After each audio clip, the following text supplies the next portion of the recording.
Secundaria segundo grado. Ciencias, física, electricidad.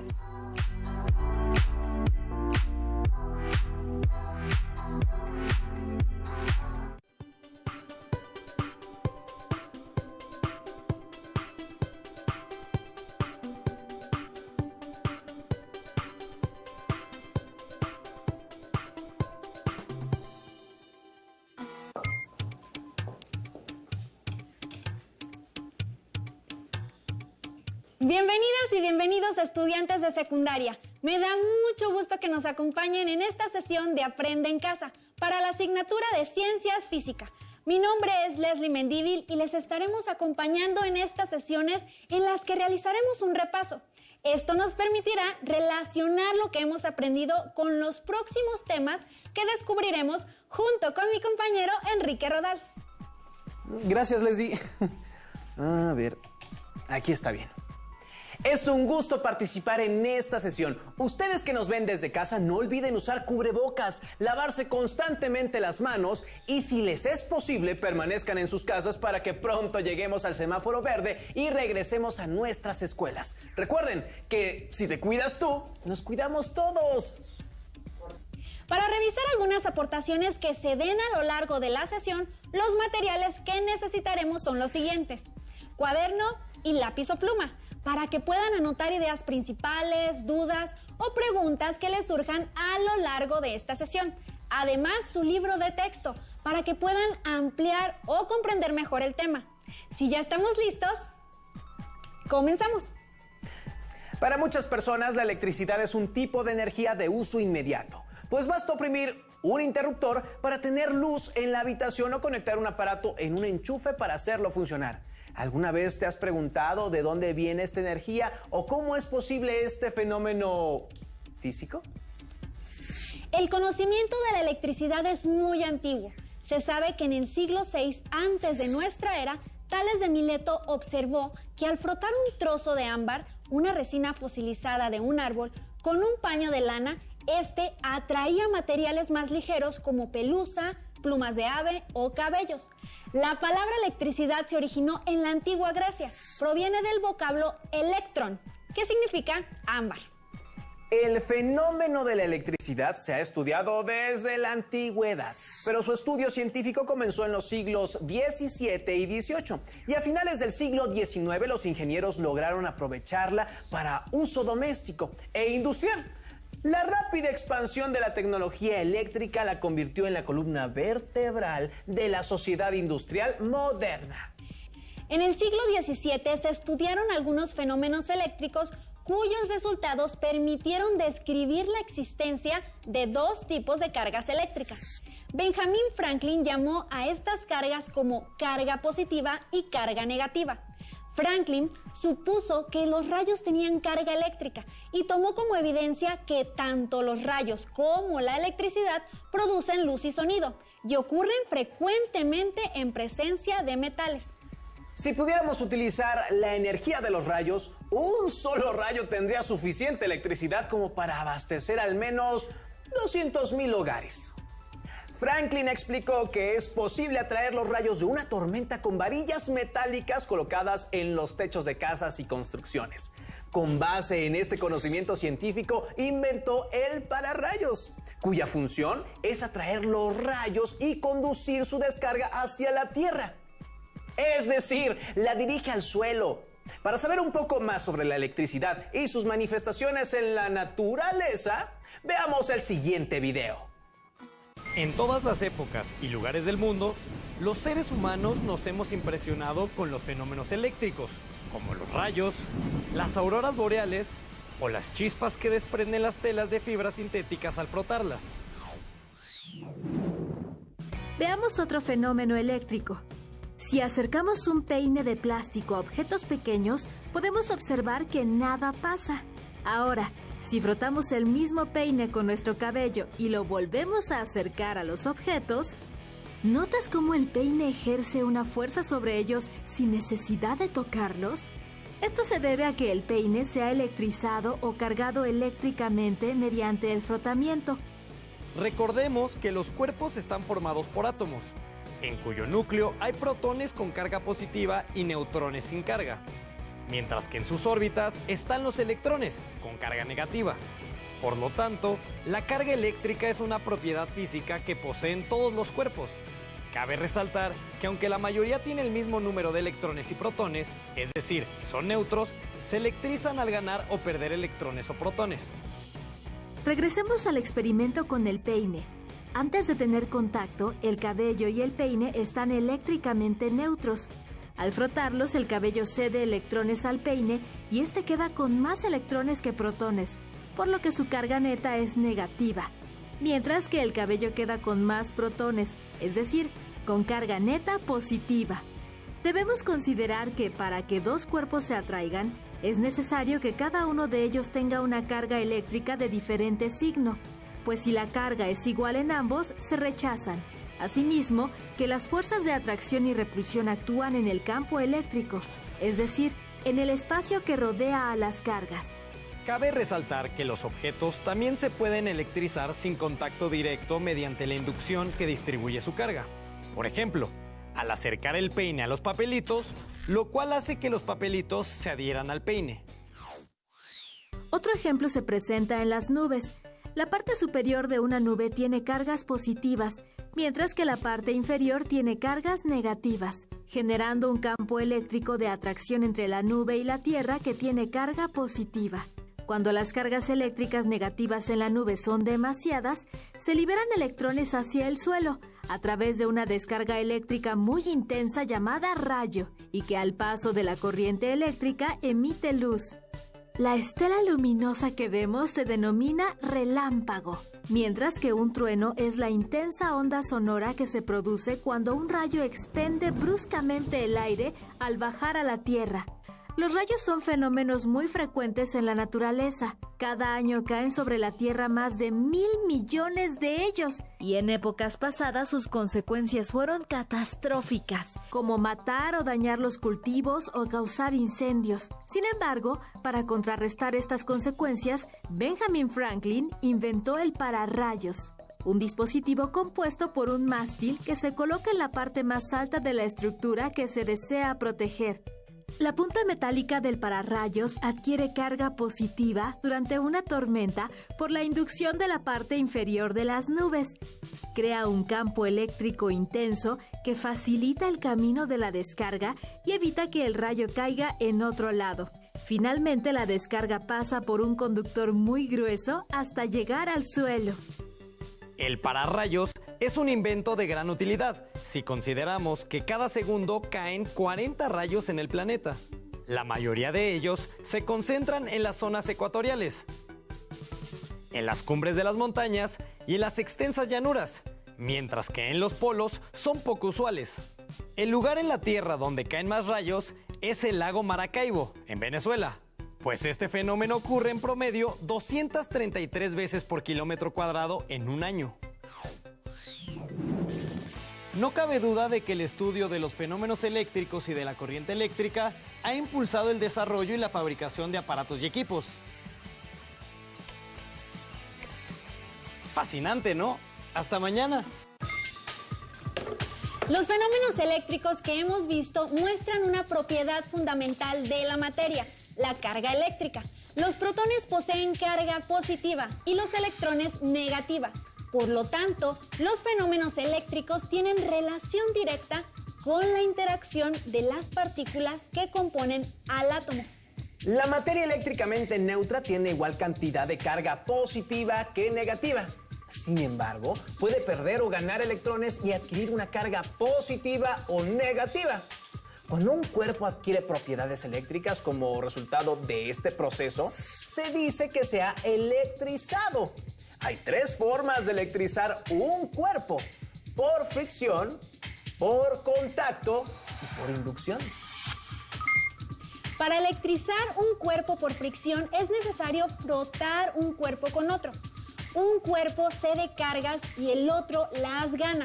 Un ejemplo es cuando frotamos un globo en nuestro cabello. Para electrizar un cuerpo por contacto es necesario poner un cuerpo neutro con uno electrizado. Este último transfiere cargas al cuerpo neutro. Un ejemplo sería acercar el globo que frotaste en tu cabello a una pared. Podrías observar que el globo se queda pegado en la pared.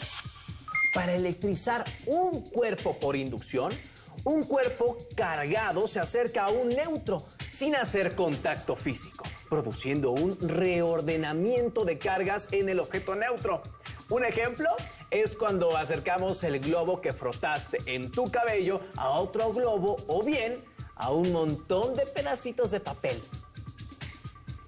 Como mencionamos, las cargas eléctricas pueden ser positivas o negativas, según el tipo de cargas que estén interactuando. Observamos una fuerza de repulsión o de atracción. La ley de cargas eléctricas nos indica que cargas iguales se repelen, cargas diferentes se atraen. Esto quiere decir que la fuerza que existe entre dos protones o dos electrones será una fuerza de repulsión, mientras que la fuerza entre un protón y un electrón será de atracción. De acuerdo con la ley de Coulomb, existe una relación entre la fuerza eléctrica y la distancia que separa las cargas. Si la distancia es grande, la fuerza de atracción o repulsión será menor. Y si la distancia es pequeña, la fuerza entre las dos cargas será mayor. Existe un instrumento llamado electroscopio que permite conocer de forma cuantitativa si un cuerpo está cargado eléctricamente o no. Cuando un objeto que está cargado entra en contacto con la esfera del electroscopio, las laminillas se abren. Entre más cargas se transfiere a la esfera, la apertura será mayor. Este aparato no indica si la carga es positiva o negativa, tampoco la cantidad de carga eléctrica que se tiene. Las cargas eléctricas son medibles y la unidad en la que se reportan es el Coulomb, en honor a Charles Coulomb, un físico francés que estudió las fuerzas de atracción y repulsión eléctrica. Una carga de un Coulomb es muy grande. Para que te des una idea de estas magnitudes, considera que la carga que tiene un globo después de frotarlo con tu cabello es de un microcoulomb, es decir, 1/1000ª parte de un Coulomb. Hasta ahora hemos hablado de lo que se conoce como electricidad estática, pues no hemos considerado que los electrones se muevan. La corriente eléctrica es el movimiento de electrones a través de un medio. Cuando los electrones viajan fácilmente a través de un material, decimos que es un conductor. Ejemplo de este tipo de materiales son los metales, como el cobre, el oro, la plata y el aluminio, que comúnmente son utilizados para elaborar circuitos eléctricos para diversos aparatos. Si los electrones no se desplazan fácilmente, decimos que se trata de un material aislante. Ejemplo de estos materiales son el plástico, la madera y la cerámica. Ahora veamos el siguiente video en el que nos explicarán un poco más de los materiales aislantes y conductores, así como información adicional sobre la carga y corriente eléctrica.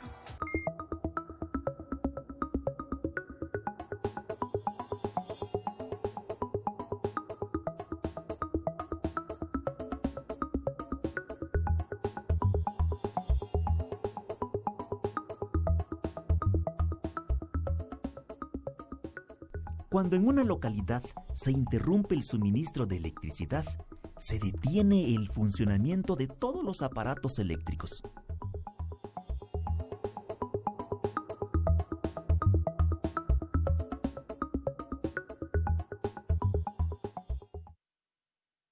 Hoy solo tenemos que mover un dedo para encender un foco. Es tan sencillo que pocas veces pensamos por qué sucede.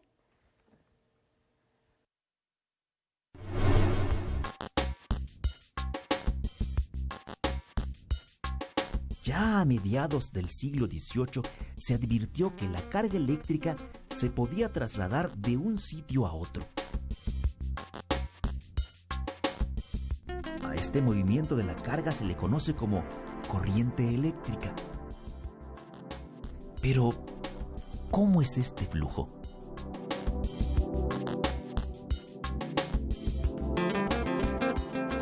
Una analogía podría ayudarnos a entenderlo.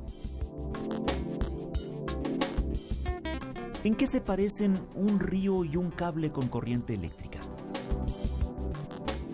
Así como el agua fluye por el canal, la carga eléctrica lo hace por el cable. La carga que fluye por un conductor consiste en electrones desplazándose a través de este. Ahora investiguemos si algunos materiales pueden conducir la carga eléctrica mejor que otros.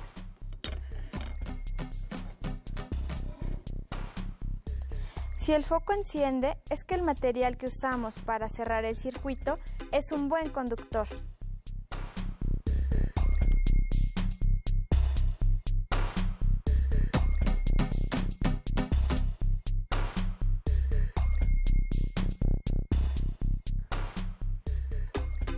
Si no lo hace, el material es un aislante y no permite el flujo de electrones.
¿Qué hace que un material sea conductor o aislante? Veamos. En un material conductor, el electrón más externo de sus átomos se puede mover libremente por el material. Se les llama electrones libres o de conducción. A diferencia de los conductores, en los materiales aislantes, los átomos tienen pocos electrones libres o ninguno. Pero, ¿qué causa el movimiento de los electrones? Los electrones requieren de un impulso del exterior, que puede ser una pila o un generador, para ponerse en movimiento y establecer así una corriente eléctrica. Así como para la corriente del agua existen obstáculos, los hay también para la corriente eléctrica. Los obstáculos en el río son piedras.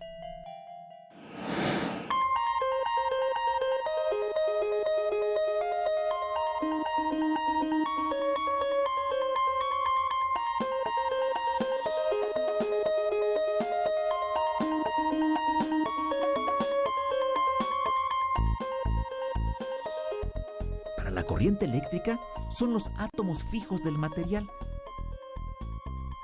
Dependiendo de la cantidad de átomos fijos, habrá mayor o menor resistencia al paso de los electrones libres. ¿Sabías que entre los conductores y los aislantes hay una variedad de materiales con propiedades intermedias? Así es, los materiales semiconductores se comportan normalmente como malos conductores, pero si se contaminan con átomos de un material conductor, tal como un metal, se manifiestan efectos muy curiosos. Por ejemplo, dejan pasar la corriente eléctrica en un sentido y la bloquean en sentido contrario. Los semiconductores se utilizan para controlar con mucha precisión el flujo de la corriente, como en los circuitos de las computadoras y las calculadoras. Hasta la invención de la pila voltaica en el siglo XVIII no se tenía una fuente viable de electricidad. La pila voltaica y sus descendientes, como la pila y batería eléctrica, almacenan energía químicamente y la entregaba según la demanda en forma de energía eléctrica. La batería es una fuente común muy versátil que se usa para muchas aplicaciones. pero su almacenamiento de energía es limitado y una vez descargado debe ser recargada o reemplazada. Para una demanda eléctrica mucho más grande, la energía debe generarse y transmitirse continuamente por líneas de transmisión conductoras. La energía eléctrica se produce mediante generadores electromecánicos, que son dispositivos que utilizan el movimiento para mantener una diferencia de potencial eléctrico entre dos puntos. Es decir, se transforma la energía mecánica en eléctrica. Los conductores de electricidad ofrecen siempre una resistencia al paso de esta, por pequeña que sea, de modo que en el transporte se pierde carga eléctrica. A mayor distancia, mayor pérdida. Un aumento de tensión significa una disminución de la intensidad que circula por la línea para transportar la misma potencia. Y por tanto, las pérdidas por calentamiento de los conductores y por efecto electromagnético y, en consecuencia, menor pérdida energética. En consecuencia, pueden utilizarse secciones menores de los conductores que la transportan. Por eso, para llevar electricidad a grandes distancias, se debe hacer en la llamada alta tensión. La invención a finales del siglo XIX del transformador permitió transmitir la energía eléctrica de una forma más eficiente. Esto hizo posible generar electricidad en plantas generadoras, para después transportarla a largas distancias, donde fuera necesaria, debido a que la energía eléctrica no puede ser almacenada fácilmente para atender la demanda a una escala nacional. La mayoría de las veces se produce la misma cantidad que la que se demanda. Esto requiere de una bolsa eléctrica que hace predicciones de la demanda eléctrica y mantiene una coordinación constante con las plantas generadoras. Se mantiene una cierta reserva de capacidad de generación en reserva para soportar cualquier anomalía en la red. La electricidad tiene un sinfín de aplicaciones, tanto para uso doméstico, industrial, medicinal y en el transporte. Solo para citar se puede mencionar a la iluminación y alumbrado, electrodomésticos, producción de calor, electrónica, robótica, telecomunicaciones, señales luminosas, climatización, máquinas frigoríficas, electroimanes, electroquímica. Bastantes, ¿no? También se aplica la inducción electromagnética para la construcción de motores movidos por energía eléctrica que permite el funcionamiento de innumerables dispositivos. El uso de la electricidad requiere precaución y medidas de seguridad, ya que una descarga eléctrica puede tener consecuencias letales para una persona. Algunas medidas importantes para tomar en cuenta son las siguientes. Evitar el contacto directo con partes que conducen la electricidad en un circuito como cables o alambres pelados. No sobrecargar conexiones eléctricas con muchos aparatos. No usar aparatos eléctricos cerca del agua.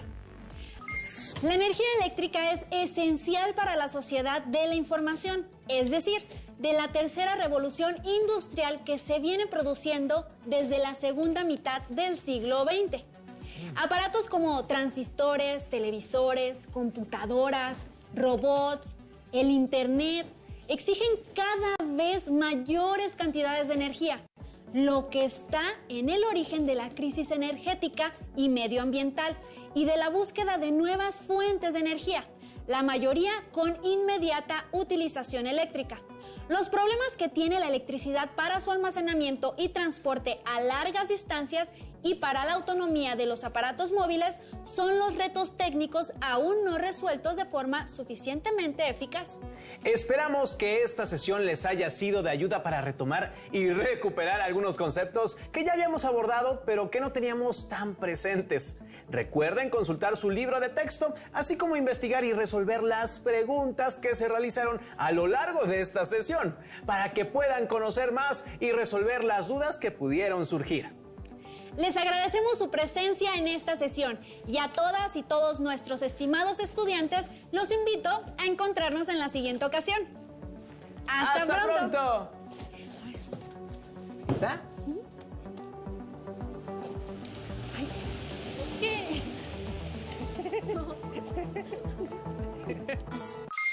Si tienes dudas o necesitas ayuda, llama al Centro de Apoyo Pedagógico a Distancia.